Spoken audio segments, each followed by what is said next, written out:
Good morning.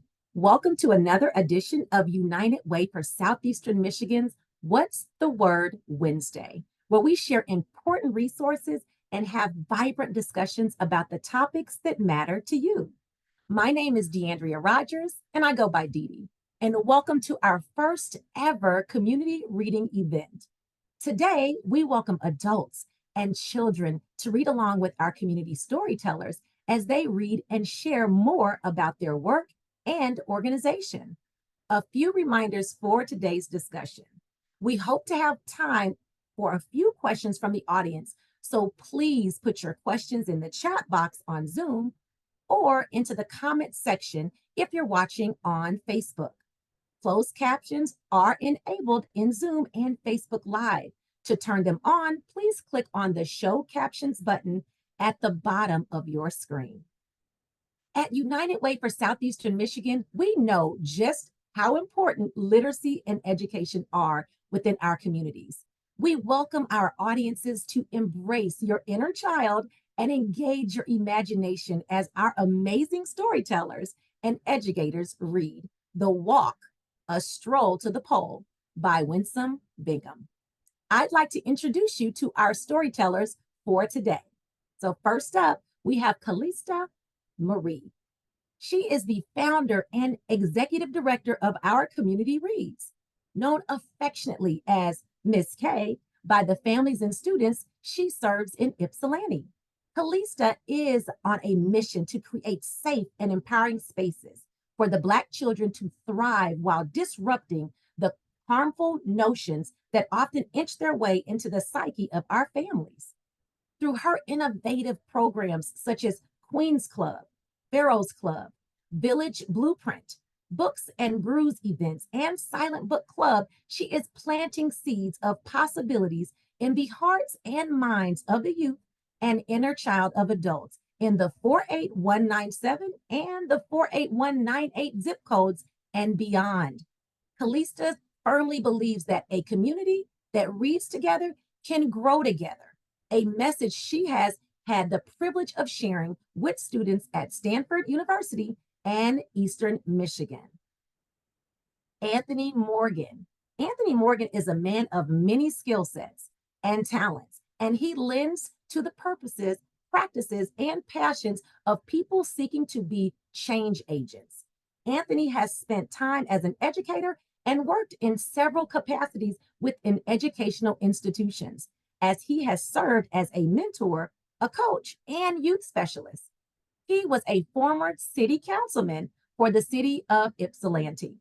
Anthony is a poet, musician, and proud father of two daughters, Nani and Ruby. Welcome, Kallista and Anthony. Thank you for being here with us today and leading our community read discussion. Kallista? Dee Dee, thank you so much. I love listening to you. I love stories. You put so much inflection in your voice. Thank you. Good morning, everyone. Happy Wednesday. It's good to be here. I am Kallista Marie of our community reads. I was born and raised in Ypsilanti, and I currently work at the Ypsilanti District Library, and I love picture books. I love picture books. I am very committed to this hard work that I feel like I've been called to, which is helping young people see that there's so much that they can be, and also helping ignite hope, even in the adults in our community, even in myself. What I realize is that even as adults, we still have an inner child that still needs to be reminded that it's never too late to dream and create a new dream. So creating safe spaces for children, especially Black children, was really started in 2020 while I was working at Erickson. It was during the pandemic, and we created a YouTube channel that has story times, which is called Our Community Reads with Kallista Marie. And it was really important to have representation. I feel like it's so important for us to be able to see people that look like us doing all the things, reading books that have characters that look like us. And so I have people all over our community reading on Our Community Reads, the YouTube channel, which is a really great way if you're trying to create more story time with your family and make that part of your normal routine. Turn on a YouTube channel, go get a book from the library, read the story together while you listen to it. That sort of evolved into Queens Club, which is our girls group that meets once a month, that is for Black girls that are in 3rd grade through 8th grade. And we learn things about financial literacy. We read when we come together. We have etiquette. We've had tea parties. We've had vision board parties. We've had African dance troupes come in and dance with the girls. And we've had quite a few women that have come in and spent time with our young ladies and talked to them and seen them and engaged and was curious about them, which is an amazing experience in and of itself. That evolved into having a Pharaoh's Club. A Pharaoh's Club is for our boys, and it's for 4th grade through 10th grade. And it is a very intimate group, and we call it Pharaoh's Club Man Cave. And that is something they also learn financial literacy. They're going to be learning how to cook. They've learned etiquette. They learn how to build. Each of them received a little toolbox from Home Depot. And for both of our groups, I think it's really important for them to see different environments. So our young ladies, we were able to fundraise with community support and grants, and we took our young ladies to Washington, D.C. last year. And they went to Howard University and so many other wonderful things. And this year, our plan is for them to go to Stanford University and Women of the Black Panther Party Museum. And that is happening in October. And we are currently having a fundraising campaign for that. And our young men are going to see a waterfall in Ohio next month. And they are going to Pittsburgh to go to an art museum this coming weekend. And so we're fundraising for that. And I think it's really important for children to have transformational experiences, and travel allows us to do that. It helps us to engage while they reading books that talks about different things that we will see while we're going to these different places. It makes it more real, it makes it more tangible and more interesting. And we also have a village blueprint that is for the parents of the young people that we serve. And I feel like it's really important to include parents as co-educators alongside with all the things that we do with their children, because like I mentioned before, we still have that inner child in us that needs to be seen, that needs to be valued, that needs to be empowered and celebrated. And so our village blueprint, with the support of the Ann Arbor Area Community Foundation, was able to take a 1-day transformational field trip to New York earlier this year. And we took about 3 families and we flew to New York and went to the Brooklyn Museum and took the Staten Island Ferry. And it was just a really, really amazing time. It was a great time of connection. We had great conversations, of course, took a lot of pictures, had a meal in New York, and came back to Ypsilanti. And I think that that is something that will stay with all of us for many, many years to come. And it also helped us connect, and it helped the children connect with their parents. That is a memory that they will forever share. And all the work that I do has definitely been inspired by my mother, Miss Topaz Taharaja, who transitioned in 2019, and she was a huge child advocate.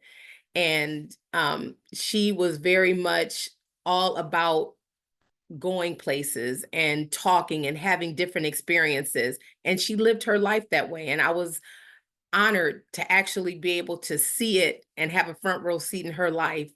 And then to have my 2 sons, Jordan, Walker and Jalen Walker, who are my biggest inspiration and my greatest teachers. And just being their mother and becoming the woman that I am today, which was hugely impacted and influenced by our conversations over the years, seeing them go through school. One of them graduated from Huron High School, and one of them graduated from New Tech High School that used to be in Ypsilanti. And just seeing different things that they went through and their friends, and working at Erickson. I worked at Erickson Elementary in Ypsilanti for 3 years. It was really an eye opener.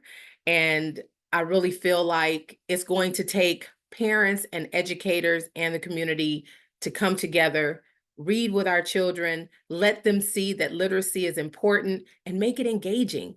The types of books that you get. Yes, graphic novels. That is real reading. I've had conversations and they're like, that's all my children want to read. If your children like graphic novels, that is a real book. Let them read, expose them to words, play word games with them, make it fun, and let them see you enjoying reading. Even if it's an Audible, if it's a book on Audible, that is reading. Exposure to words is just so, so vitally important. And that is really what I want to share. And now I really want to pass the mic to Mr. Anthony Morgan. Oh, okay. I'm sorry. Yeah, I'm sorry. I should have kept up with the slides. But some of these slides that you're seeing, I have had the pleasure of doing story time. I love story time. I do baby story time at the library. This was actually this summer at the Washtenaw East Side Summer Camp, and I was able to read at both. They have two different places, one in Sugarbrook and one in West Willow. And I met the young people and we've had some great conversations with the stories. And you can go to the next slide. I'll see how many of these we can get through. Is that the last one? There we go. This is also this summer. And this was my second or third year reading with EMU Bright Futures. And so grateful for Alex, which is the young lady you see in the front left-hand corner, and working with her. And this is at Perry School. And our children are so smart. They are just so very smart. Having those conversations, it's amazing how you can get to know children through story time. Okay, you can go to the next slide. This is a picture at the Love Stand. Shout out to Tyler Weston for letting us have a silent book club. So our Community Reads is an official silent book club member, and we have them about once a month. We will be having one in September 15th, which I think is a Sunday from 2 to 4 at Happy Hooves in Dexter. And please look that up on our Facebook or on the Happy Hooves Facebook page and register. They have horses. It is beautiful. And so we will be collaborating with them to have a silent book club in September. And the next slide.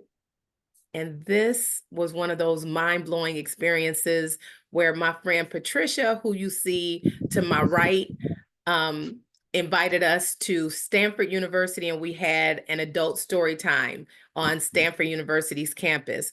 And I was able to take my director from my Pharaohs Club and my oldest son, and that is Erica Burrell, the author, in the front right-hand corner.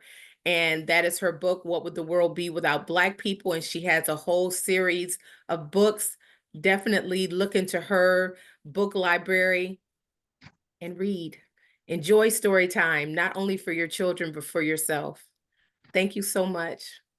Oh, and this is Books and Brews, which we have one coming up in October and in December. So stay tuned for that. We will have a flyer up circulating. Thank you all so much for your time. And Anthony, I'll pass the mic to you.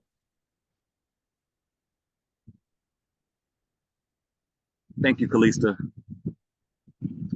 Thank you so much. I appreciate everything that you shared. Thank you so much to United Way and What's the Word Wednesdays. I appreciate the opportunity to read through Black Men Read and Community Reads. I was a summer reader in residence for 4 different camps this summer around Ann Arbor and Ypsilanti, and I was grateful for that opportunity. I want to say thank you to Kallista and Yodeep Neston Johnson, and especially Charmin Archer, who helped me guide my way through the summer. And Tamara Ibarisha Tucker, just want to say thank you.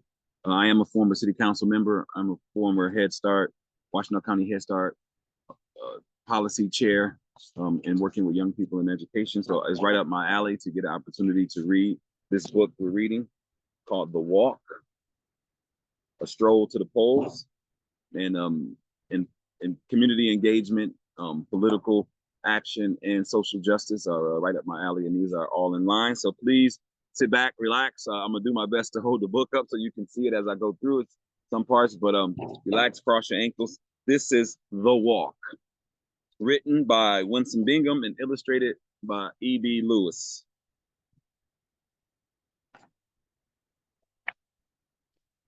I won't hold it up the whole time. The Walk. My granny is taking me on the walk. Because leaders are not born, she says. They're made through molding and modeling. What's the walk, I asked. You'll see. And there's a few treasured souls coming too. She packed my backpack, water, sandwiches. I fetch her cane, and we walk on.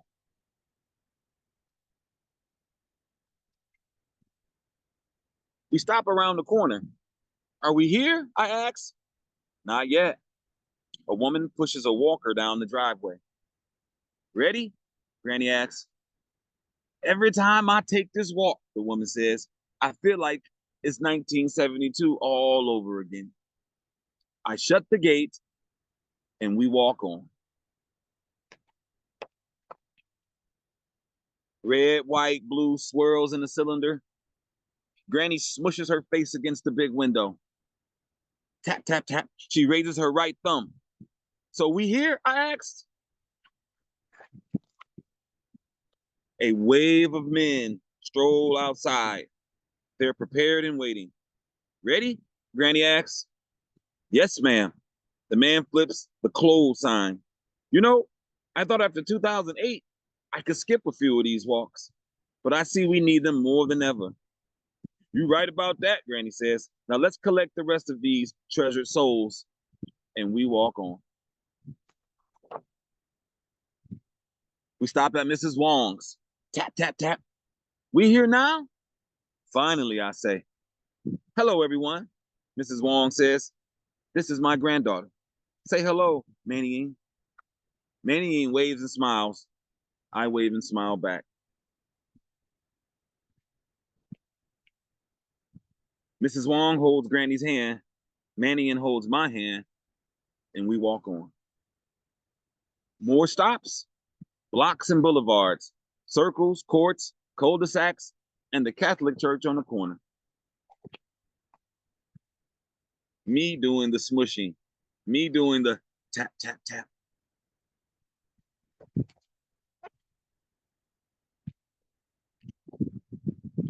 More people, a sea of faces swimming upstream like a school of fish. We walk on, traveling in a group, talking like family, together, a community. The street is getting noisy and busy. Hustle, bustle, clattering, chattering, people in cars, people on foot, red signs, blue signs, honk, honk, beep, beep. When will we be there, I ask. We've been walking forever. The walk wasn't always this long, Granny says, but folks keep making it longer. They don't want us to say what we have to say. That's why we have to show up, show out, and show them. Please tell me no more walking, I say. My legs hurt. Granny giggles. We're here. You're silly, Granny, I say. There's no school today. School is always in session, baby. And today, the lesson is for the community. It's like a big test. We cannot miss all these treasure souls today. We're voting.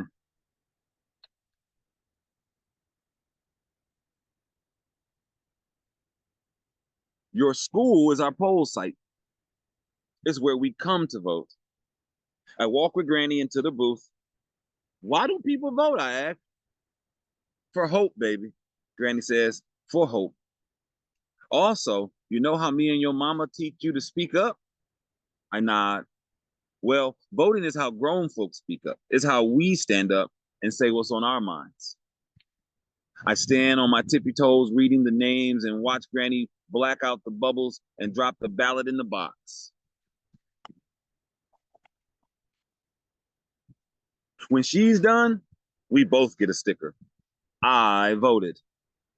Then we sit on the side, waiting on everybody to finish speaking up, standing up, saying what's on their minds.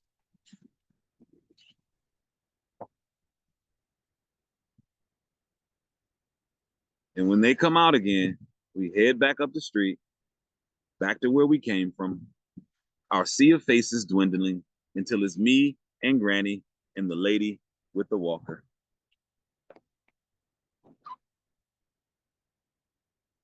And when the lady with the walker opens her gate and disappears, I take Granny's hand, kiss her fingers, and we walk on.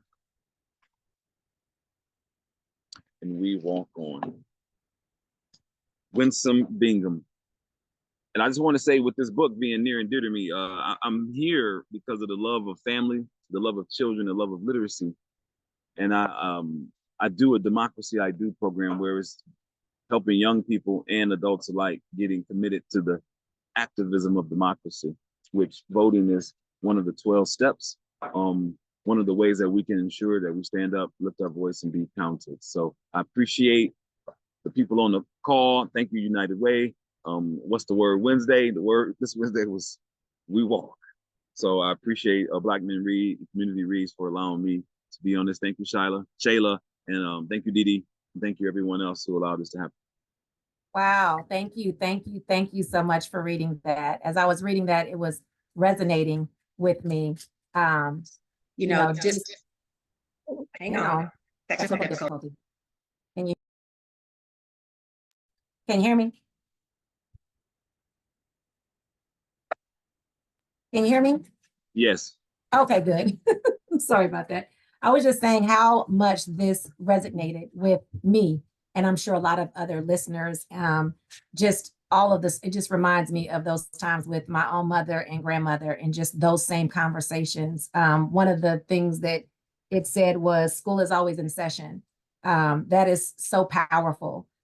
Just the fingers of the grandmother, her fingers being kissed by all of that, just it means so much to me. And so thank you so much for reading that book being chosen, and just sharing that with us. It definitely touched me deeply, and I can see by the comment section that several folks thoroughly enjoyed it as well. So also, thank you very much, Kallista, for sharing. I was taking notes and writing things down, like going to YouTube, and your passion was definitely coming through your words, and I felt them, and I understand that and can relate to that. So, so amazing the work that you're doing. It's just so amazing and so impactful on our community. So, thank you both so much. So the walk, a stroll to the poll. We have a few questions for you and for our audience. So please add your questions again in the chat, and we will do our best to get to them. The first question I do have is, why was the walk, a stroll to the poll, chosen as today's community read title? What can we all take away from this book? Anthony, do you want to go? Is that okay? Well, being in the political season, always constantly, like when I guess with the quote that you mentioned, how school is always in session for adults. This being a political session, we just came out of a primary. It's always things as people that we're striving to get towards as a whole. So I think it's right in step with the actions that we take, some of the steps of familiarity to get to some of the collective goals. Again, like gathering, like moving as a solidified voice and having a reason to stand up. So I mean, we still have to November, children inspiring their parents with what they learn and vice versa. So I think it's right in accordance with where we are and with the times. And I know it has nice pictures and things of that nature, but the message behind it, I think, is strong and consistent with today. So I'm grateful that I didn't choose the book; the book chose me. So that's what I would say. I love that answer. That's fantastic. Kallista, I'm going to have you answer the next question. How do you instill a sense of fun and imagination through reading? I know that's going to be easy for you, being that you worked in schools for so long.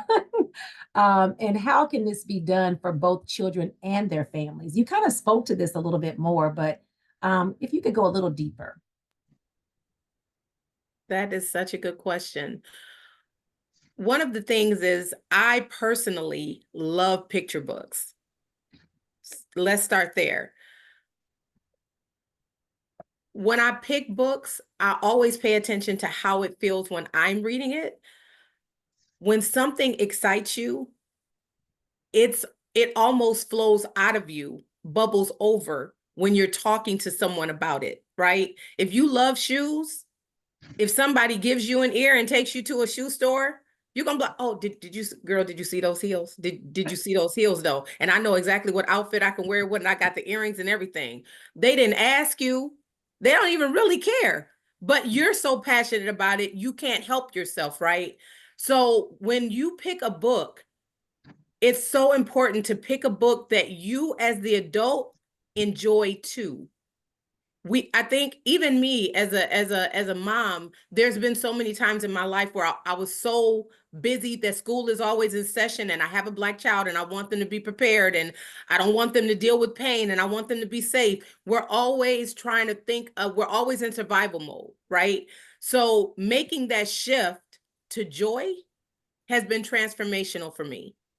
When I pick a book and I'm talking to kids about it, like I'm reading a book and I'm like, now they were walking down the street. She went to that. Where is that? Where do you see the red, white, and blue? Oh, that's a barbershop. He's coming out of a place where he makes money because he's the owner. So if he's not there, he's not going to make money. Wherever they're going must be really important for him to close his business and go. Where do you guys think he's going? Because it's not even just about reading. That is important, but it's about creating an environment where we can create thinkers. I love it. I love it. That's perfect. And the shoe analogy got me. You had me with shoe store, and I was all over it. But I too love picture books, and I remember as a child, like at school, going and grabbing as many as I could and sitting in the corner and just reading. I had so many books. They were like, Dee Dee, you can only rent 3 books. You're gonna have to put some of these back. I try to instill that too in my kids, and so I think it's very important for us to, share that and allow our kids to see us doing it. So I love that. That is so great. The next question I'm going to give to you, Anthony, which is, well, actually, I'm going to give it back to Kallista because I think it says, are there specific themes, plots, and forms of representation you seek when creating reading lists for your clubs? And so I know we only have 2 minutes left. So if you can give me the 30-second version of that. I pick a lot of books that are not cheesy. And I do pick a lot of books, me personally, that have Black characters. What would the world be without Black people? And Black people doing normal, everyday things. Like Black people going camping. There's a picture book and it shows Black people going camping.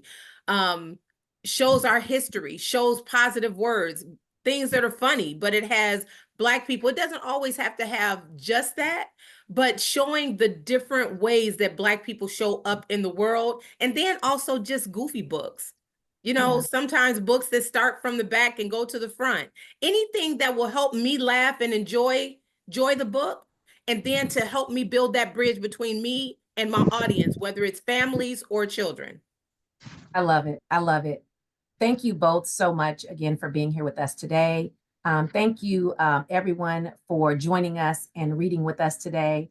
Before we close, I have a few more updates for our audience. So as a reminder, we have, for anyone in our community who may be experiencing a need, our 211 helpline remains available 24 hours a day, 7 days a week.